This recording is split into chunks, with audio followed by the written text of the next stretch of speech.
Hello and welcome to the Unstoppable Joy Podcast, your roadmap to a joy-filled life. I'm your host, Catherine McAdam. I'm a nurse practitioner, single mom, worship leader, and a Christian minister who has also experienced the heartache of a marriage to a drug addict, divorce, and homelessness. Most of all, I'm an overcomer who can completely understand what you're going through and speak life into your situation. It is my desire to bring hope and encouragement that you too can live a life of unstoppable joy no matter what life hands you. I'm not here to give you pat answers and cliche scripture verses. I'm here to honestly share with you the mindset hurdles and the spiritual and emotional barriers I had to overcome on my journey to becoming a comeback queen. I believe as I share my story and those of my guests, you too will be able to find your unstoppable joy. So, pull up a chair, grab your favorite beverage, and let's get started.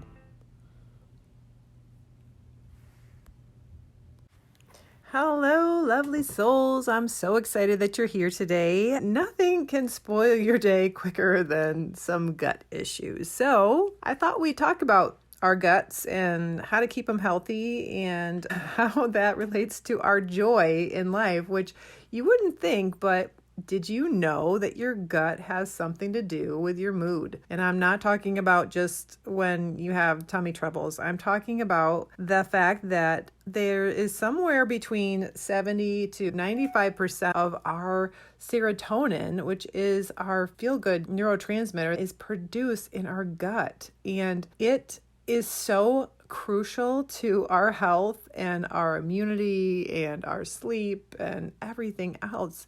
I thought it would be a good idea to talk about the good old gut today. So whenever somebody comes into the office and they will be put on an antibiotic, I always encourage them to get on a probiotic. Well, what's a probiotic have to do with anything? So there are things in your gut called microbes, and there are good bacteria and there are bad bacteria, and there's a balance. There is a balance in your gut. And when you get diarrhea or constipation or like what we call the stomach flu, sometimes that is due to an imbalance in that flora, that gut biome that you have going on in your intestines. And so anytime you get on an antibiotic, it kills the good and bad bacteria, not just in your area where you're sick, whether that if you have an ear infection or if you have a sore throat or you have a bladder infection. It kills the good and bad bugs, good and bad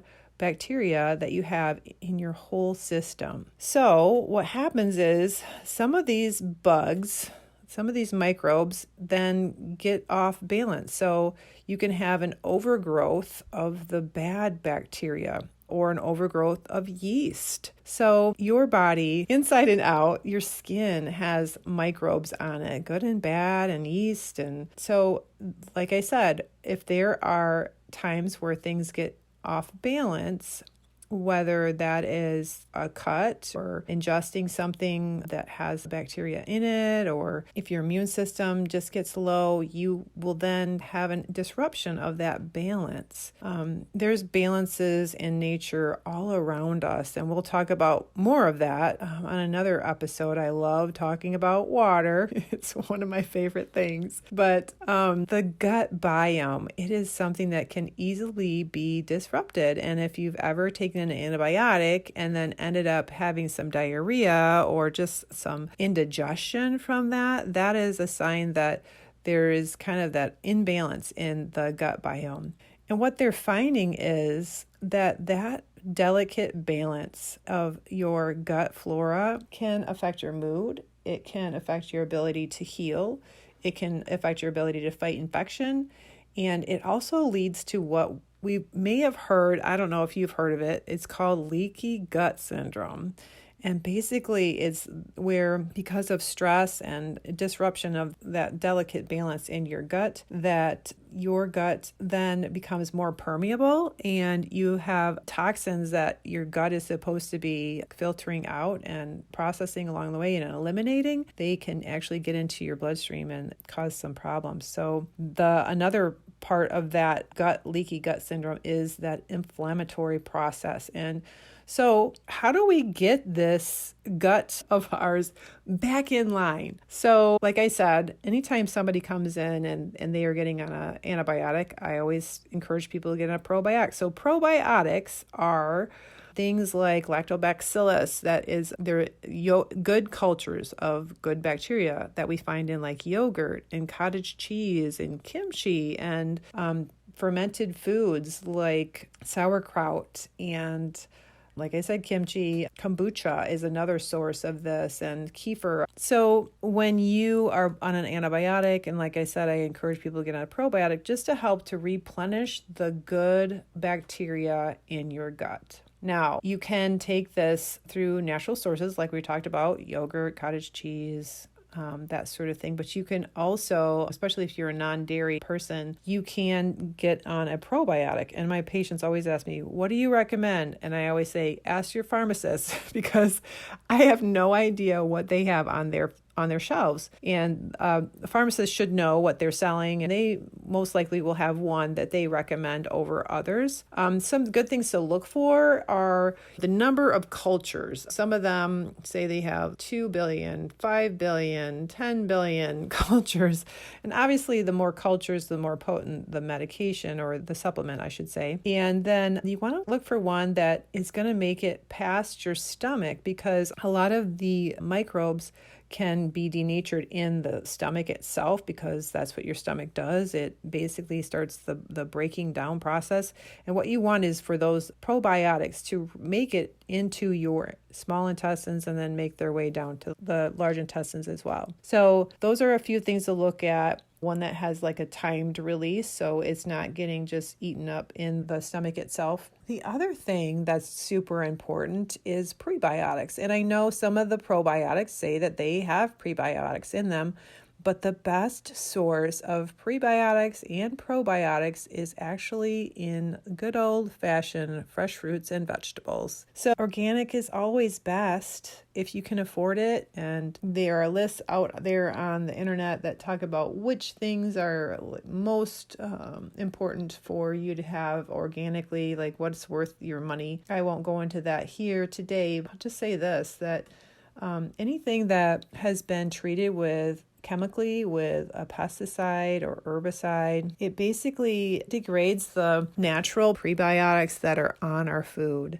So prebiotics are the things that the probiotics need to eat in order to produce the things that they produce, like our serotonin. And so the prebiotics are things that are on our foods naturally. The raw vegetables and raw fruits have these things on them, but when they're treated with pesticides and herbicides, they lose some of that good, rich nutrition that your probiotics need. So yes, organic is best if you can afford it. Look for local farm stands, and backyard gardens are a great idea. It's always best to have good organic soil to grow your fruits and veggies and to eat foods that are produced by that. Another thing I wanted to talk about is our relationship with our brain to our gut.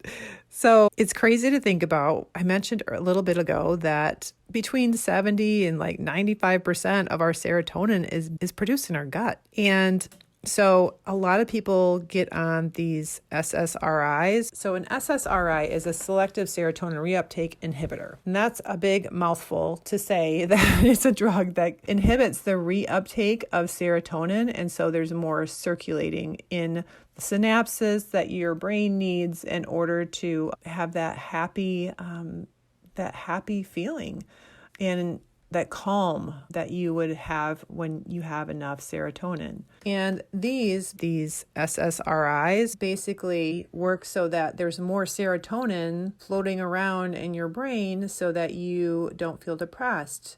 It helps with anxiety and that sort of thing. So these are drugs like Celexa, Lexapro, Prozac, Paxil, that sort of thing. And they are considered antidepressant medications, widely used type of medication that are mainly prescribed for people that have depression or anxiety, these are just one type of medication that is used to treat things like depression or anxiety. But our gut actually, like I said, it produces up to like 95% of our total body serotonin is produced in our gut, which is unreal to me. So what if your gut is not producing enough serotonin to begin with?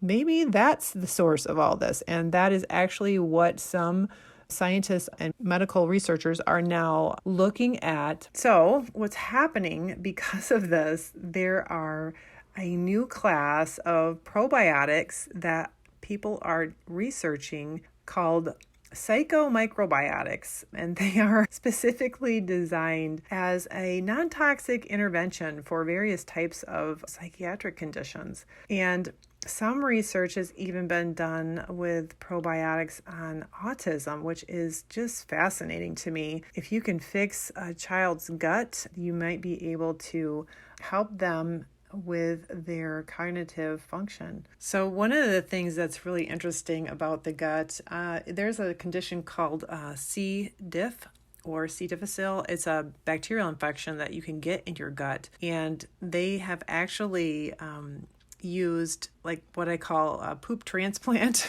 which is actually an encapsulated stool from somebody who has a good gut biome, in order to recolonize these people that are suffering from the C. diff, which causes chronic diarrhea, fever, cramping, and you can actually die of dehydration because you're losing so much of your fluid through your gut, through the diarrhea. It sounds really disgusting, but that's what they do. They actually, other than treating somebody with antibiotics like vancomycin, that sort of thing, they actually have people that donate their poop.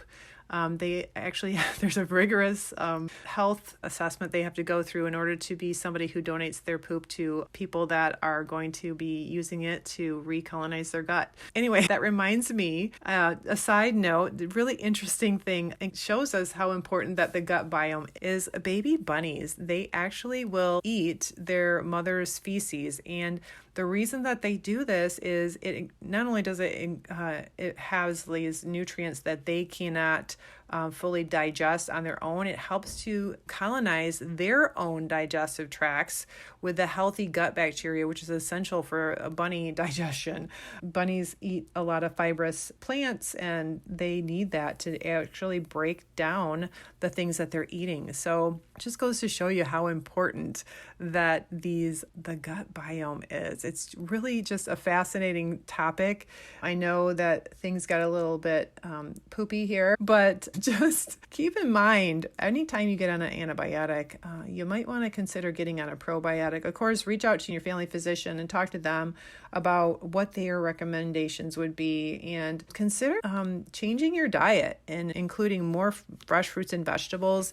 It is the staple of my diet, and I have felt so much better since I changed my diet. I was having a lot of gut issues, and I did something called the gut protocol, where I cut out dairy and gluten and corn and alcohol and artificial sweeteners. And holy cow, I felt so much better. I started sleeping better. I didn't have the bloating and the gas and the upset stomach, and it really has helped me. So if you want more information about that, go ahead and DM me, and I will send you over the list of foods that I incorporated in my plan that I did that helped me to feel better. I hope that you found this informative. I hope that this brings joy to your life, because man, a bad tummy ache can really spoil your day quick. And I don't want you to have to deal with this anymore. I think it's so important that we are healthy inside and out, spiritually, mentally, physically, emotionally. And I feel that that is so important, and it's a big part of us finding our unstoppable joy. Have a great rest of your week. Be blessed. Hey, before you go, make sure you click and subscribe to the podcast so you'll never miss an episode. Also, make sure you go over to our Facebook group, Unstoppable Joy, your roadmap to a joy-filled life, where you can find other like-minded individuals who are also on their journey to finding a life of unstoppable joy. Click the link below in the show notes. Hope to see you there. Be blessed.